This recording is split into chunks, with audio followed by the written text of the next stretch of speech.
school us in spit, so to speak, and tell us about the uses of salivary measures in social, behavioral, and health research. Before I actually invite him on to do his presentation, I just wanted to go over a couple points that should hopefully help the webinar go a little bit more smoothly. If you guys are calling in, hopefully if you see in front of you there should be an audio code, a 2-digit audio code that you can enter in. Please enter that in. That will help us identify you as you're speaking and asking questions. Also, I talked with Doug, and he's happy to take questions as we go through the presentation.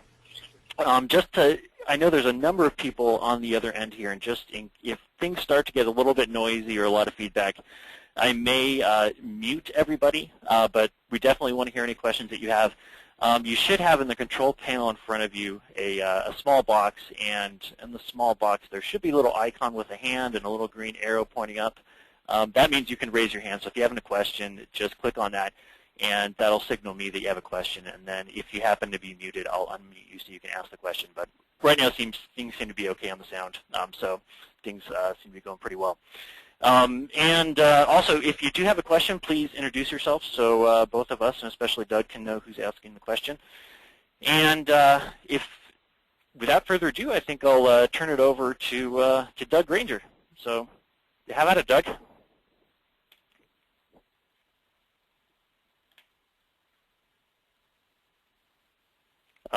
We seem to have lost Doug.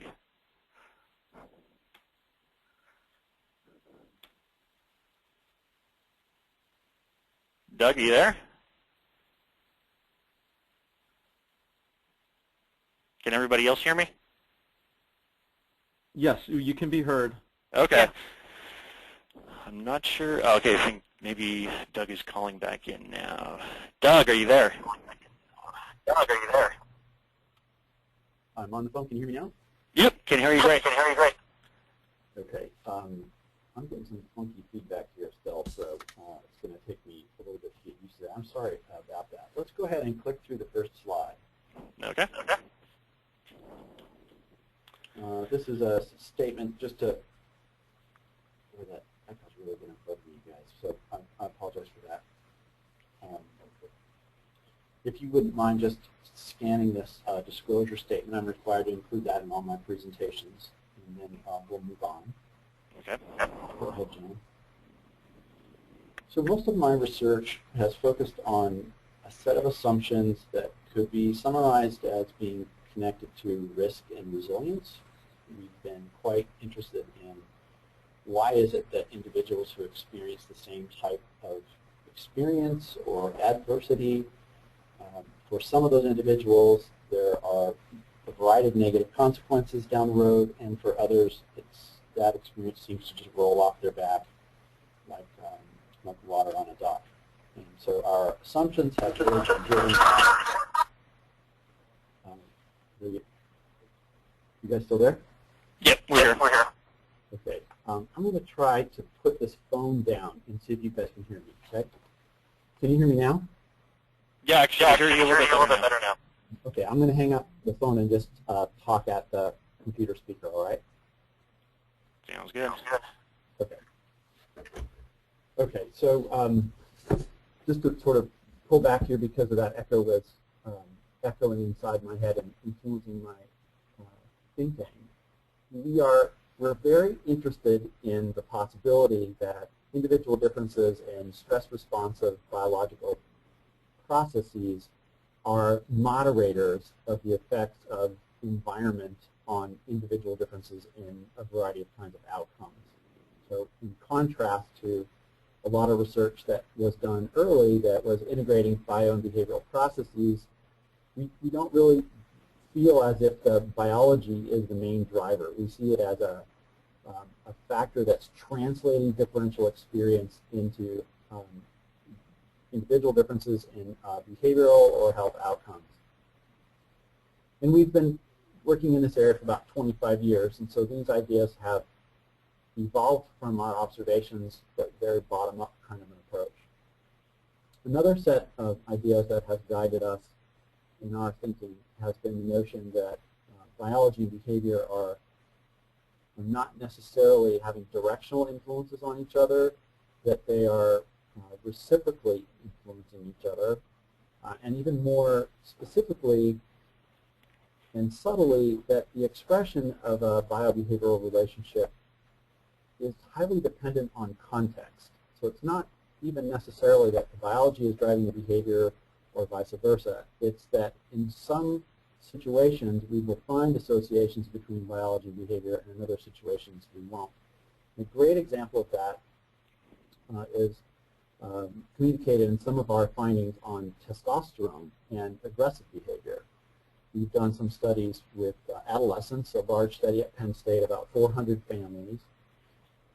And we measured testosterone in the saliva of the adolescents, and we were hypothesizing that more testosterone would be related to higher levels of aggressive behavior. And really what we found was that that was only true when the family context was a certain way. When parents reported that they didn't know where their children were and who they were hanging out with and what they were doing, well, in that situation, we tended to find what we expected, that higher levels of testosterone in boys were related to more externalizing problem behavior.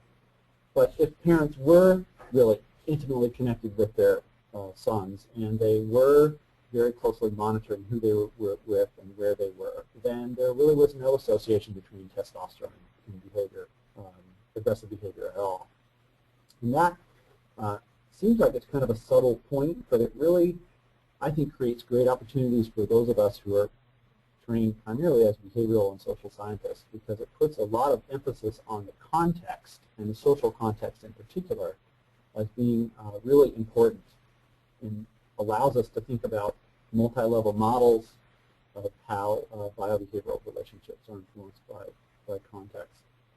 Now, Robert Sapolsky, who many of you may be familiar with, has a way of summarizing what I just talked about that's really kind of worth repeating. He says that, he was talking about testosterone in particular in this case, but said testosterone doesn't create behavior.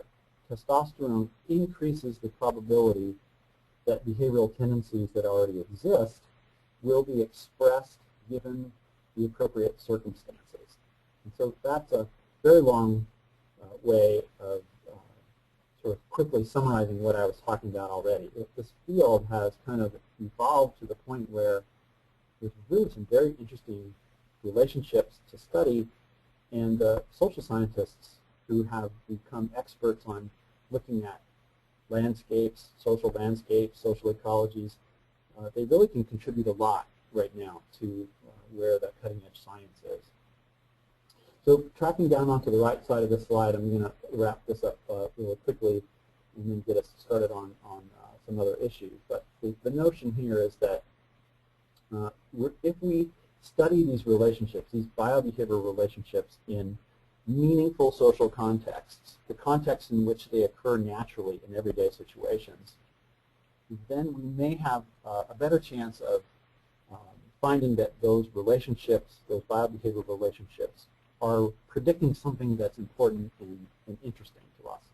So here is the first time where we start to bring in, well, why saliva? Why is that important? Why should we care about that? Well, one of the reasons is that you can sample saliva in everyday, naturalistic, social world as people are going about their business and not really interrupt the flow of what's happening.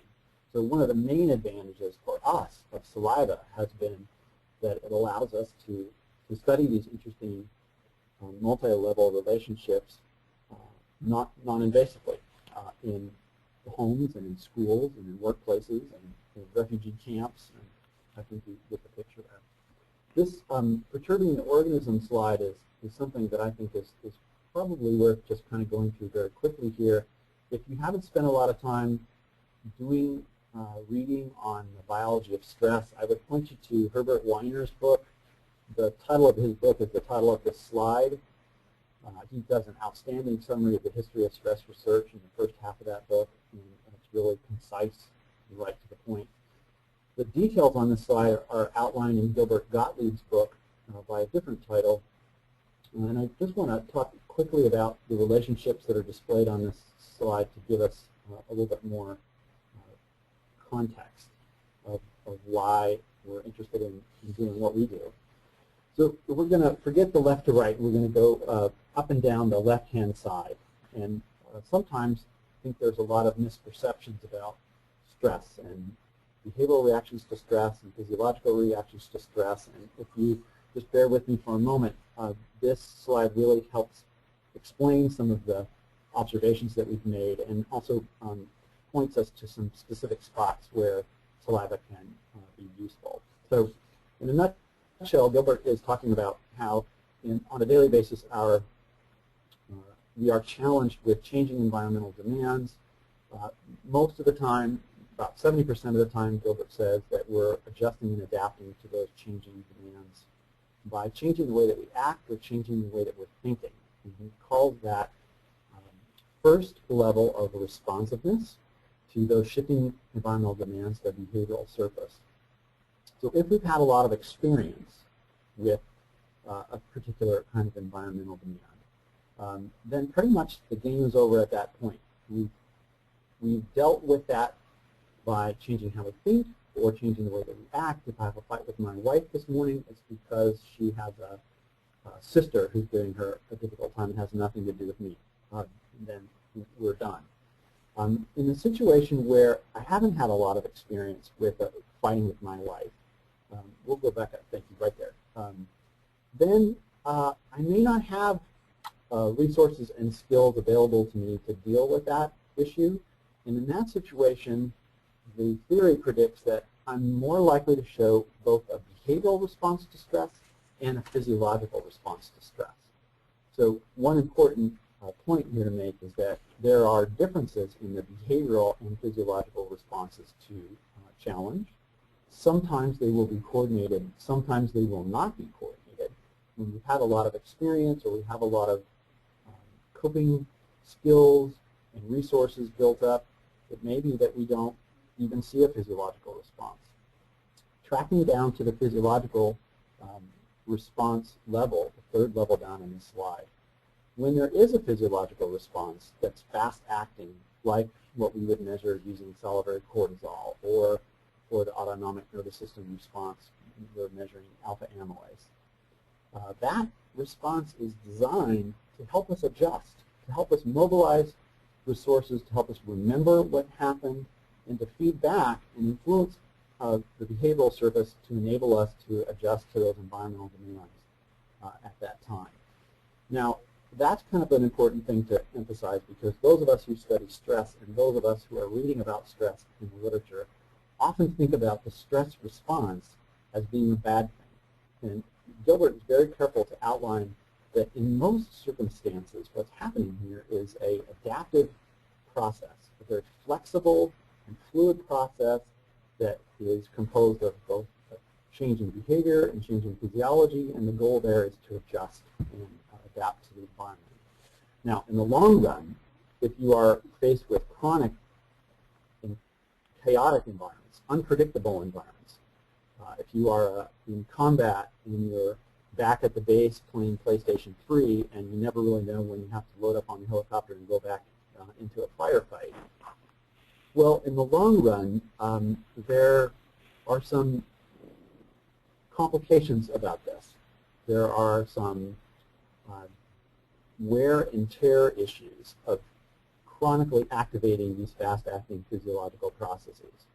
And so in this model, the notion is that under conditions of chronic stress, or very intense, repeated stress, unpredictable, chaotic kinds of stressors, then the system is going to adjust at this last level on this slide, this slow-acting physiological process level. That is very much like the thermostat in your room, that there's going to be an adjustment in the thermostat of the system so that it takes a much stronger stimulus to turn on this fast-acting physiological reaction.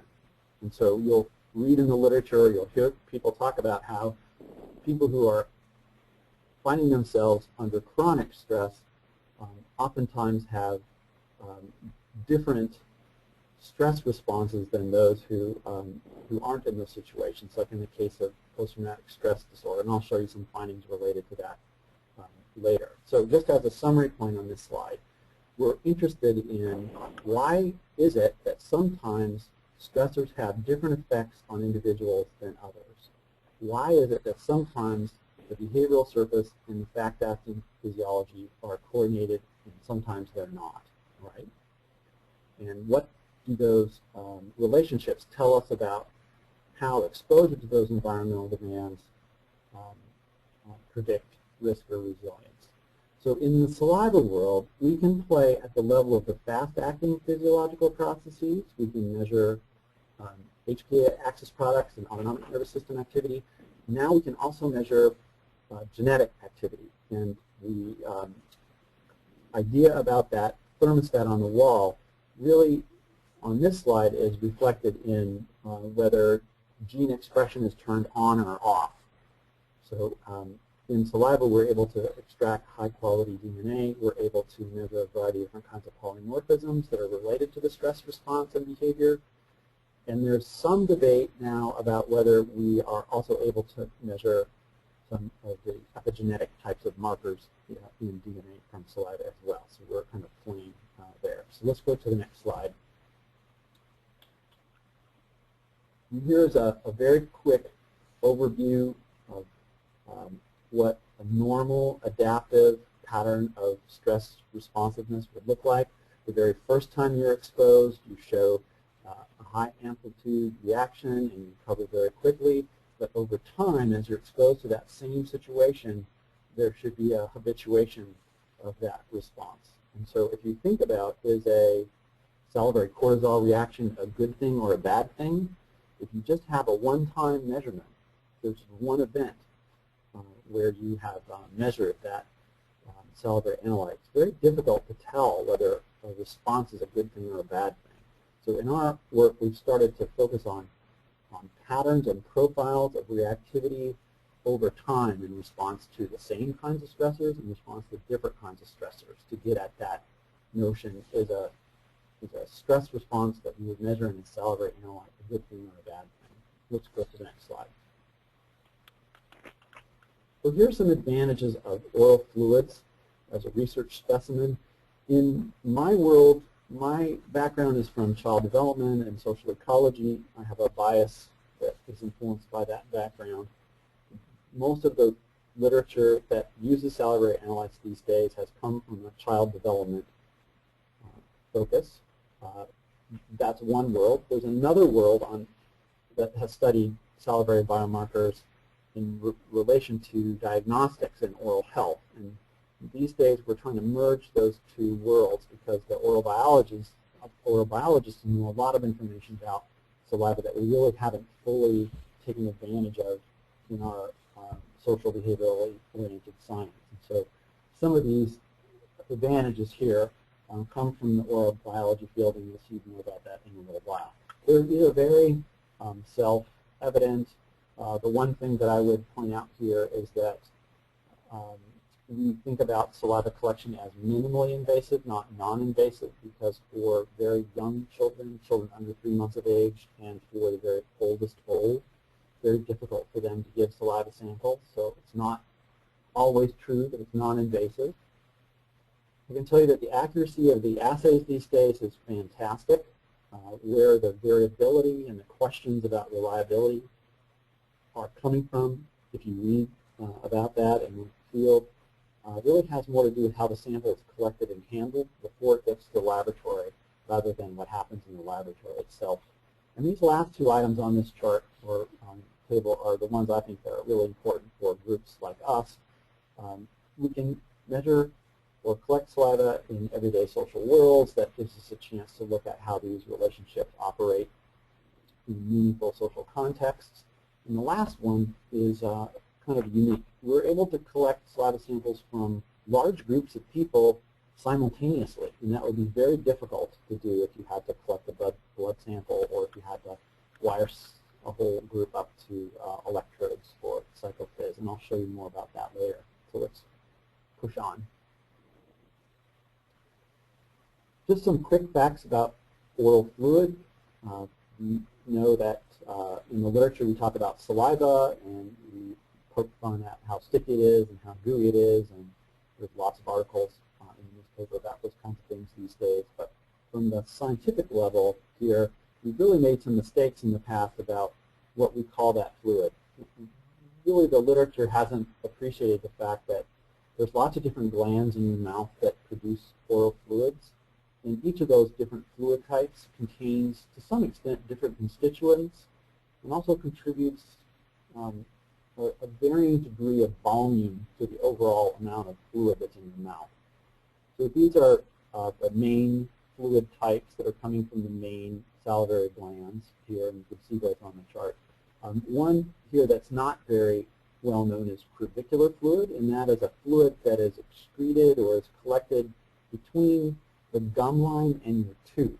So if you went to the dentist and they were checking your pocket depth, sometimes the dentist will put a piece of filter paper in that gap, and they're looking for particular kinds of bacteria that might be causing you periodontitis or problems with your oral health. Crevicular fluid is a really significant source of serum constituents, analytes coming from blood, into saliva. Let's go to the next slide. Saliva does a bunch of things in your mouth that we take for granted. One that I'll talk a little bit about has to do with an analyte that we've been working on for about the last 6 or 7 years, alpha amylase. Alpha amylase is an enzyme in your mouth. It's one of the most prevalent enzymes in oral fluid. In your mouth, it helps you break down complex carbohydrates and starches. If you didn't have alpha amylase in your mouth when you ate carbohydrates, you would pull very little calorie from that material. It also is involved in the perception of some of our foods as smooth and creamy. So it's involved in the sensation of your foods you eat. But for us, for the social behavioral scientists, we've really been interested in alpha amylase because it is a surrogate marker of autonomic nervous system activation. So here we have this little salivary analyte that does all these interesting things in your mouth, but also it's released into your mouth at different rates when your salivary gland receives signals from its autonomic nerve tracts. Now, why would we care about that? Well, if you know a little bit about the biology of that salivary analyte, then you think about calories and we think about what kind of diet you have, and as we start to expand into health and health behavior, we think about sedentary lifestyle and food choices that we make, and then if we overlay stress on that, now we start to be able to create some interesting hypotheses. We see dramatic increases in alpha amylase in oral fluids when people get stressed. And if you put all that together, you can see high alpha amylase, sedentary lifestyle, high carbohydrate. You could create some interesting research questions there about obesity and overweight. Let's go ahead and move on. Just real quickly, oral fluid is really different than traditional biological specimens like blood. There's a lot of material in oral fluid that's not in blood. One of the main differences is the fluid consistency. Blood is a little bit more like syrup, whereas saliva in oral fluid is a little bit more like water. There's lots and lots of bacteria in saliva.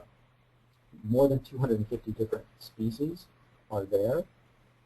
We have to be very careful with that sample after it's collected, because if you leave it out under the right conditions, those bacteria are going to do what bacteria do and change the composition of the sample.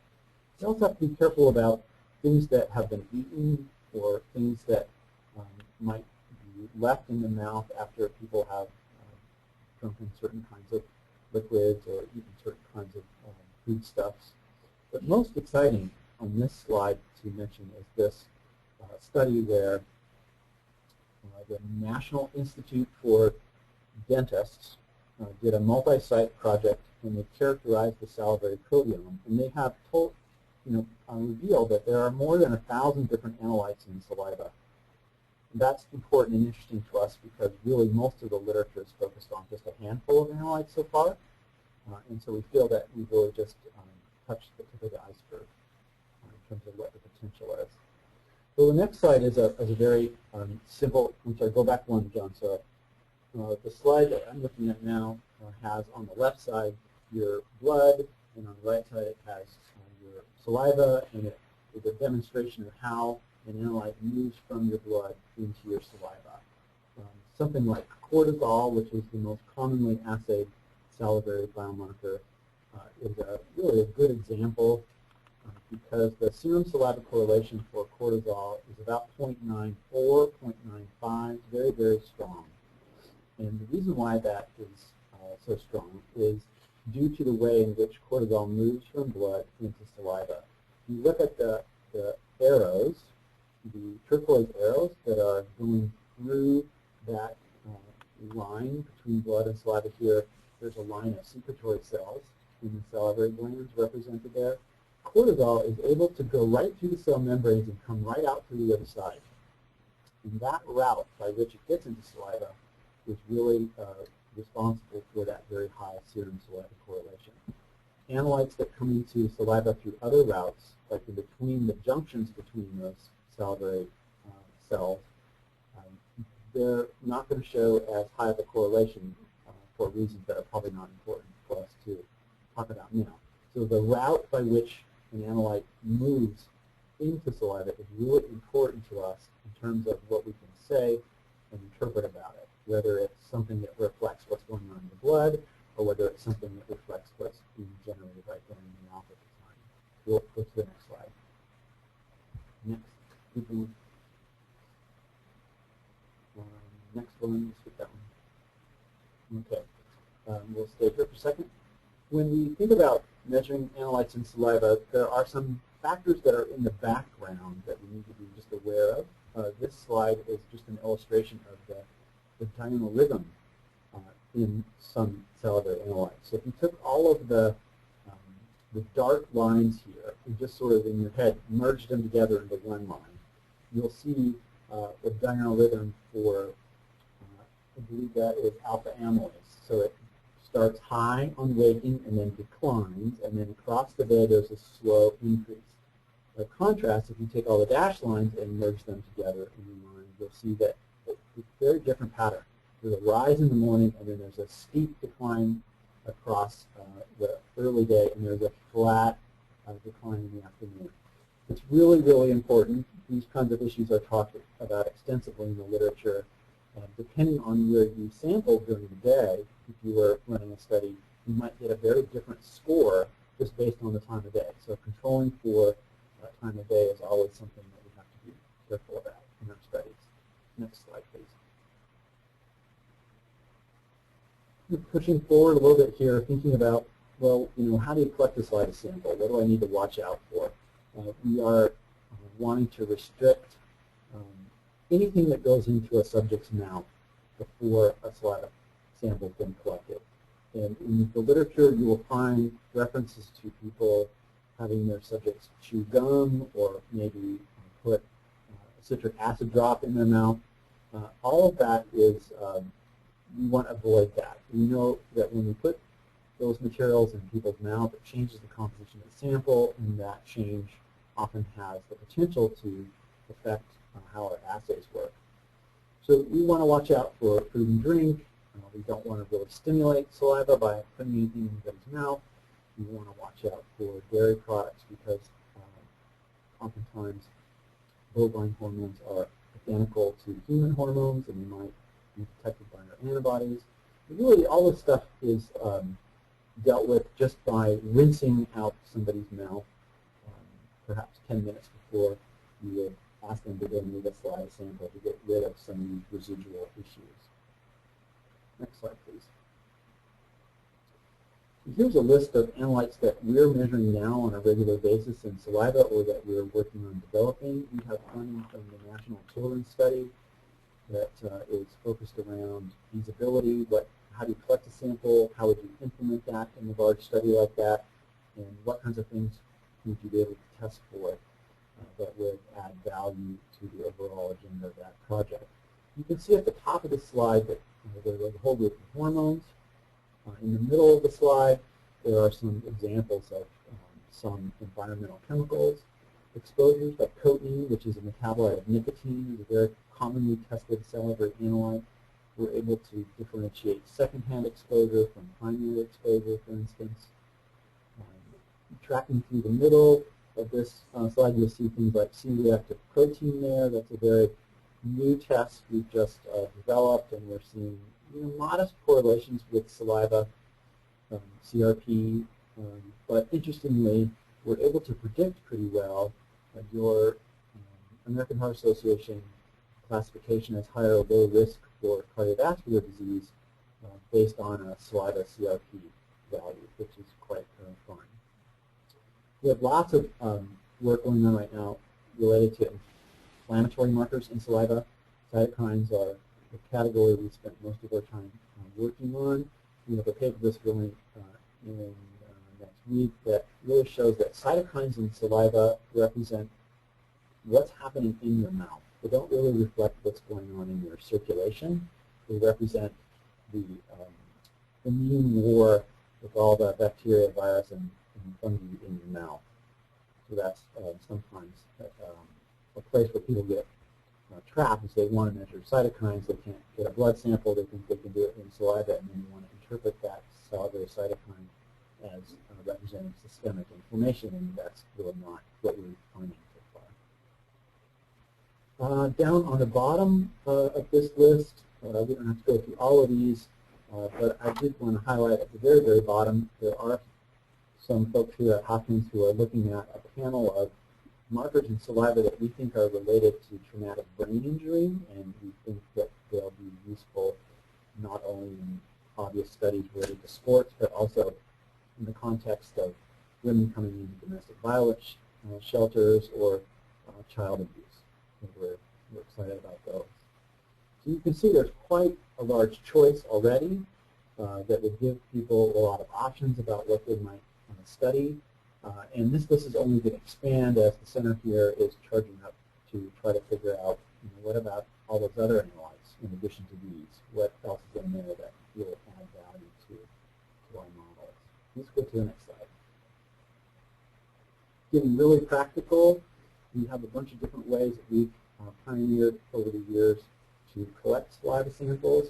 I think we'll go to the next slide, John, because it will be a little bit more specific. There's basically four types of methods. One is kind of a gross, funny category called passive drool. It just means letting saliva pool in your mouth, moving your jaws as if you're chewing something. You're gently letting that saliva pool under your tongue, and then forcing that sample through a device into a tube. That method is a method that we prefer because we haven't changed the sample in any particular way. We haven't put anything in anybody's mouth that would change the integrity. We haven't forced that sample through any kind of a filter or absorbent material. The passive drool is a technique that we're using to collect a sample that is very flexible. It can be tested for almost anything you can think of. When you can't do that, when a person who we're asking to donate saliva isn't capable of doing that, then we have to have alternatives, and there's a few. One involves putting some type of a swab in their mouth. I'll show you some other examples. So let's keep going, John. We'll go past that one because I just covered that. This is a new device that came out of the center. It plugs into a small storage vial. It is like a little flute. It just allows people to gently force saliva pooling under their tongue into a storage vial very quickly. The treatment chamber in the center will eventually have some type of a antibacterial in it so that samples might be able to be kept out at room temperature for longer periods of time now than they're able to without any kind of bacterial status. So we'll keep going. This is a method that is a very well-researched and applied tool. This is by a company called Sarstedt in Germany. This swab is about half the size of your little finger. It's really easy to use. It goes under your tongue, usually kept there for about 2 to 3 minutes. And in a very short period of time, that swab absorbs a rather large sample volume, about 1.5 mils. And to give you some perspective, many of the tests we're using these days only require 25 microliters of sample. So we have miniaturized these tests so that we don't really have to collect that much sample. But you can see how these swabs go together in this little carrier. It's very convenient. When the sample is removed from the mouth, it goes inside that larger tube. Then when the cap's put on it, it's put in a centrifuge, and out the bottom of that small top carrier, the saliva is forced through a hole. So this is a really good choice for adults and for older children. And the major disadvantage here is that swab is small enough so that it's a choking hazard for little people or those who aren't conscious. We can go to the next slide. This is an option that we used in a large study, 1,200 babies followed for 5 years. We saw them maybe 6 or 7 times over the course of 5 years.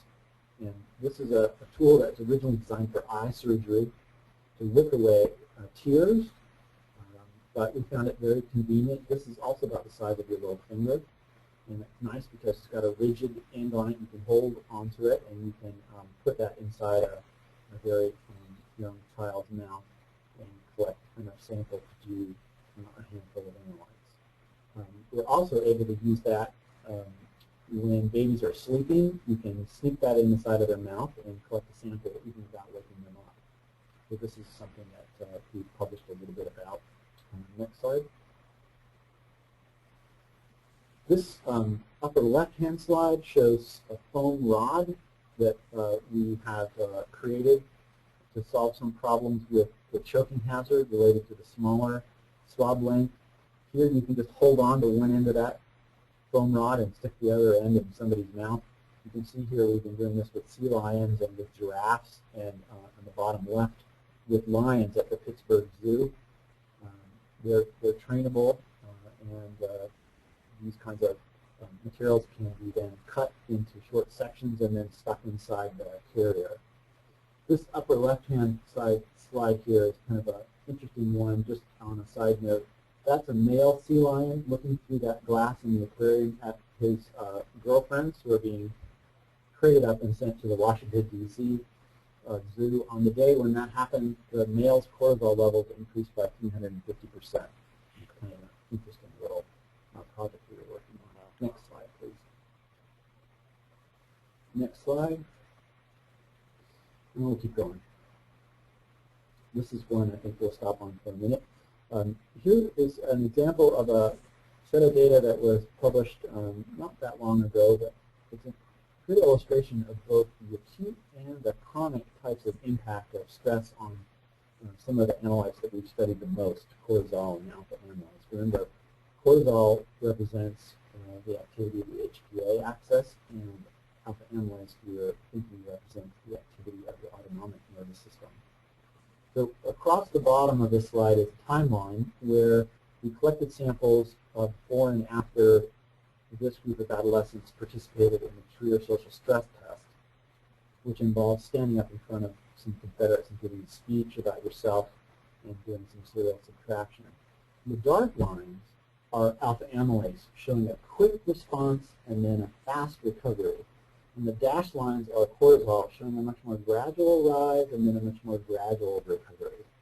So the acute response is different in the way that we would expect for those two analytes. But also interesting in this slide, if you look really hard here, you'll see that one of the groups was selected because they had a history of sexual abuse. And we're going to think about that as chronic stress. And the comparison group didn't have that same chronic exposure.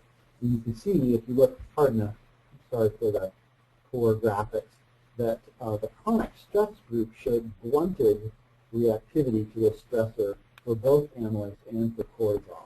And that ties us back to where we started, where we said that the set point or the threshold of the fast-acting physiological response can be changed under conditions of chronic stress.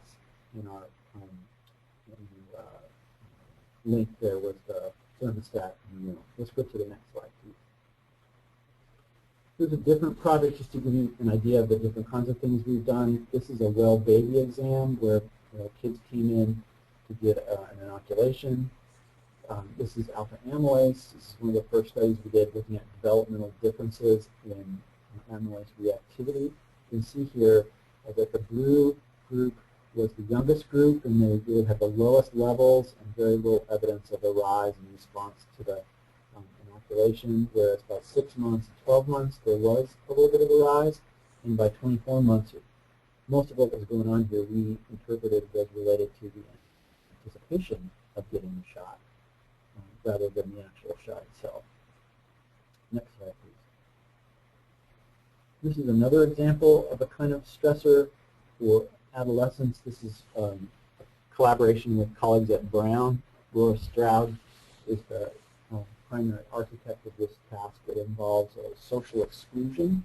There are 2 Confederate girls, an adolescent girl is brought into the room and invited to participate in a conversation, and then over the course of the next 5 minutes, the Confederates exclude her from participation in the discussion at all, and that happens a couple of different times. And here you can see how girls who rated higher on social anxiety and social problems and symptoms of depression showed a much more exaggerated alpha amylase response to that social exclusion task. And that also ties us back into what we were talking about on that slide by Gottlieb, where we've got some interesting individual differences here. There's something different about these girls' prior history that sets them up to show more of a physiological response in this particular situation. Next slide. This, I promise I'm going to leave some time for questions, but this is a study that we're extremely proud of. It just came out in Psychoneuroendocrinology.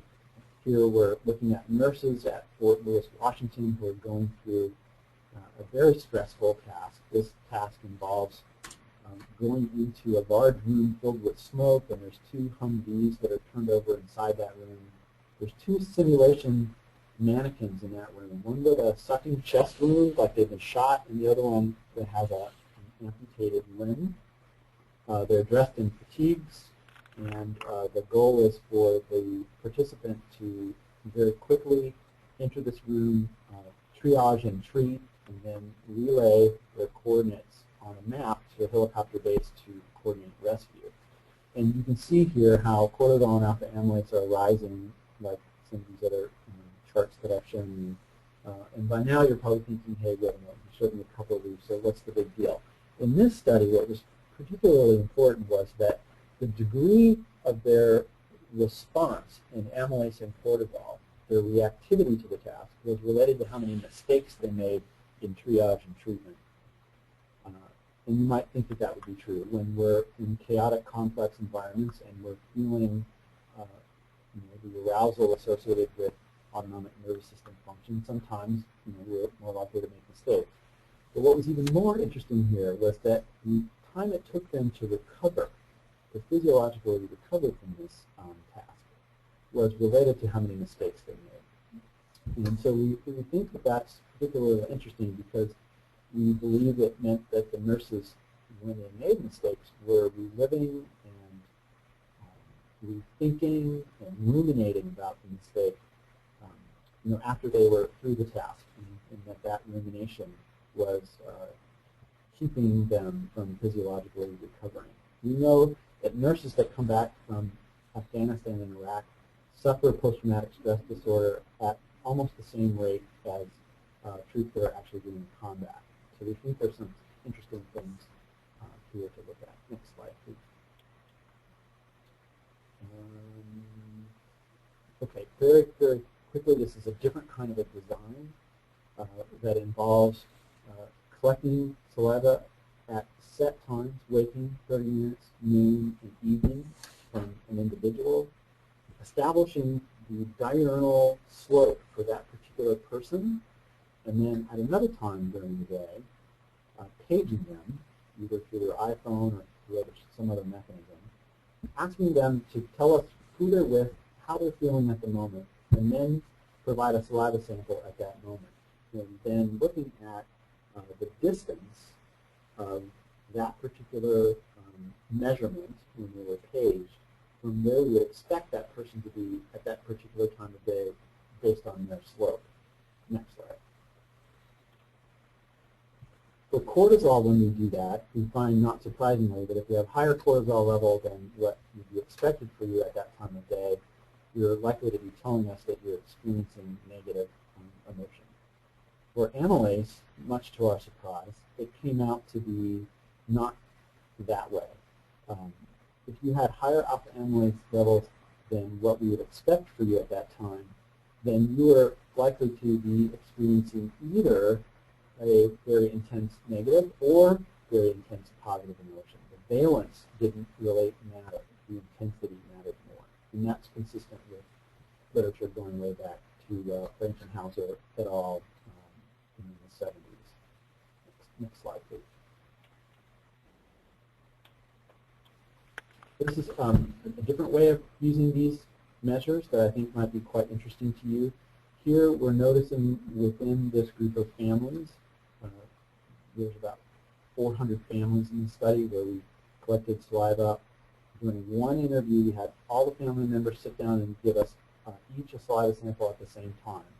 Everybody's cortisol levels within the family were correlated with each other's, which we thought was fascinating. We don't think it's all genetic. We think that there's a strong social shared environment component here. And I'd be happy to talk to you guys more about that if you want. But really what it does is it stretches our imagination of what can be done here away from the individual and just individual differences, and lets us start to think about dyads. Dyads as the unit of analysis. What can we say about the relationship between dyads? Sometimes their cortisol levels might be more associated and dissociated. Next slide. I'll skip that one. Go ahead. I do want to make sure we have a little bit of time for questions at the end, too. So. Yep, I just want to show you one more slide and then I'll stop. Skip that one.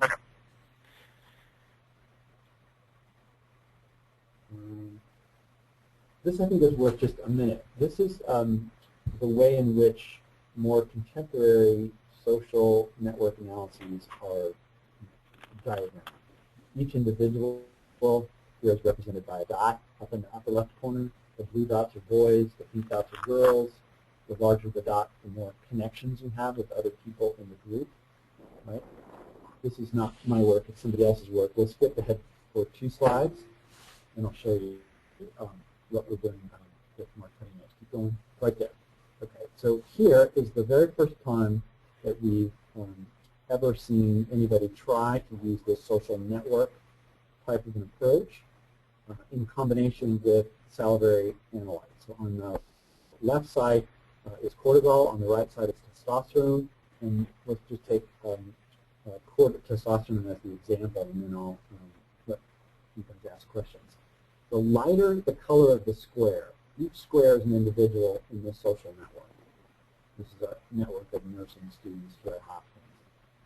The darker the square, the more testosterone they have. I think you can kind of see there, it's like a Rorschach, right? That on the lower right-hand side, there's a whole group of people on the outside of that network who have very few connections with everybody else, who have very low testosterone. And there are other people in the center who have much darker squares and more connections and higher levels of testosterone. So we have, in our work, started with individual, looked at contextual effects on individuals, salivary analyte levels, and how that's related to their behavior. Now we've expanded to think about dyads and families and triads and relationships among the dyad as moderating levels and the attunement of the levels between dyads. And most recently, we're starting to push out and think more about groups and in-groups versus out-groups and social networks and how these salivary measurements that allow us to sit a whole group down at one time and collect samples from everybody at the same moment might enable us to do some different kinds of things, looking at cohesion in the group and popularity and gregariousness. So we'll go to the next slide.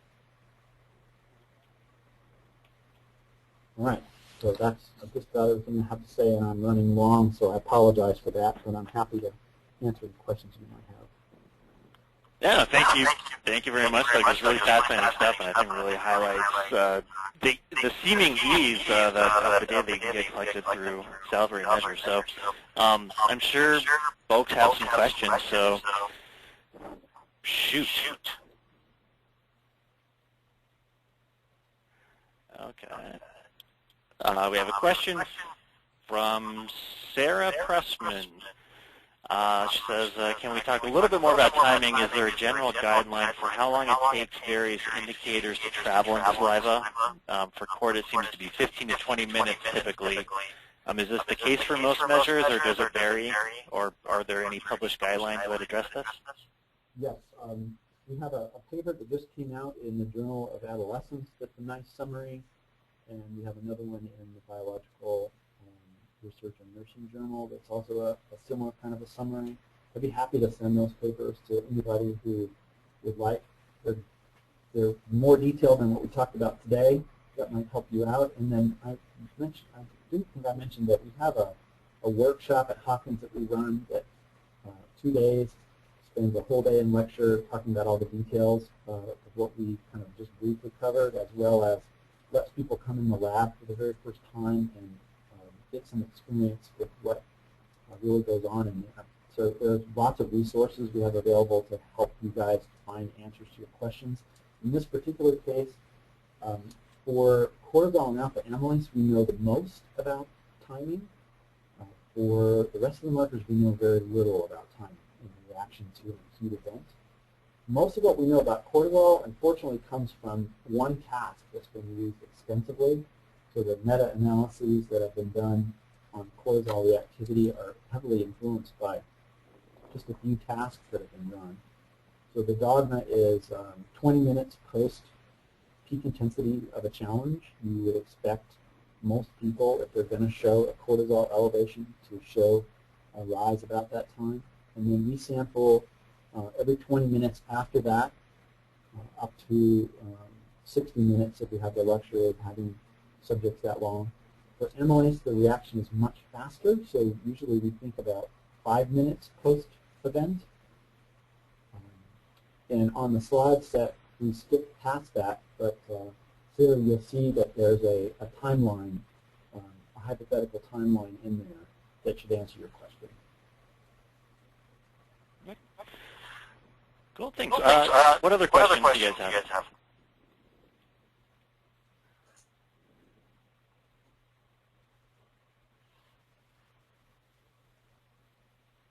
I'll have one question. I'm just curious, in terms of the pragmatics, what's the typical cost of including salivary measures into a study, like per assay? Yep, that's a good question. So for my budgets, I usually budget about $1.50 for every sample to be collected. That would cover the costs of labels and vials and the collection tool. It's usually less than that, but that's a good place to start. For cortisol, you have lots of choices. Certainly the lab here at Hopkins would be happy to help you with that kind of thing, but there are also labs at most major universities these days that are capable of running these tests, and the prices range. So if you're using a lab like the one here, between $10 and $15 most of the assays run. If you are working with a local lab at your university, you may be able to get some training, and you may be able to use somebody's equipment, and then the cost would be substantially less.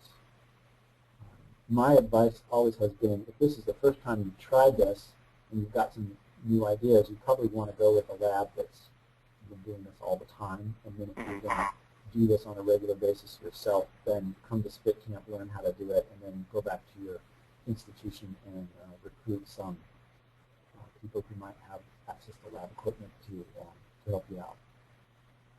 Okay, that's helpful. We have another question from Laurel Peterson. She asks, could you describe a little more about salivary alpha amylase and how it's different from salivary cortisol? Yep. The cortisol is a hormone. Amylase is an enzyme. Cortisol is not made in your mouth. It's coming from your blood. So there's a very keen interest in the serum-saliva correlation for cortisol. Alpha amylase is being secreted by your salivary gland into your oral fluid, so it's not coming from your blood. We are pretty sure that cortisol represents the HPA axis branch of the biology of the stress response, and amylase really is a surrogate marker of autonomic nervous system activation. So there's a little bit of controversy about that now because some of the literature suggests that amylase might be specifically a sympathetic nervous system marker, but there are some studies that show, hey, wait a minute, maybe it's also reflecting some parasympathetic activity. So to be most accurate, I think now the field is thinking it's mostly sympathetic, a little bit of parasympathetic, and it's best to talk about it more generally as a marker of autonomic nervous system activation. So if you think about amylase as a marker of autonomic nervous system activation, then we think about it representing what the stress field would talk about as fight or flight. Right? Cortisol doesn't really reflect that exactly, but amylase in the autonomic nervous system would more closely represent that fast-acting response, like the adrenaline response that you might feel sometimes when things are exhilarating and really frightening. And we're finding that amylase and cortisol are related to different kinds of behavior, and that they are sometimes related to each other, and sometimes amylase is moderating relationships between cortisol and behavior. Hope that helps. Yeah, I think so. Any other questions anybody has? Probably have time for about one more question.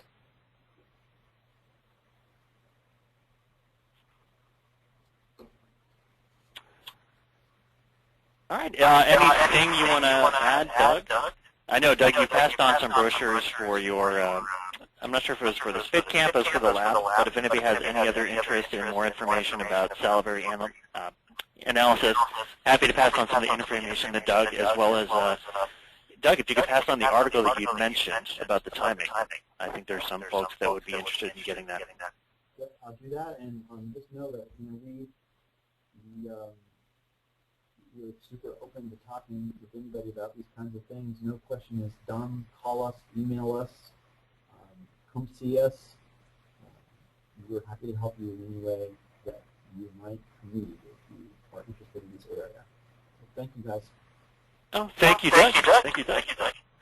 It's definitely good to have your expertise, and hopefully this has been helpful. I've been asked to plug a little bit for those of you who haven't yet signed up for the SPH and pre-conference at SPSB. Definitely do that as soon as you can. I'm sure space is going to be limited. Also want to make a plug for on December 5th, we'll have our next installment of the Brownbag. We'll have Rick Gibbons and Michelle Stock talking about some of their work on dual process approaches to understanding and improving health behavior. And so, like Doug's presentation today, I'm sure it'll be very interesting, so I hope to see you all there. Until then, have a great Thanksgiving, everybody. Thank you very much. Bye. All right, take care.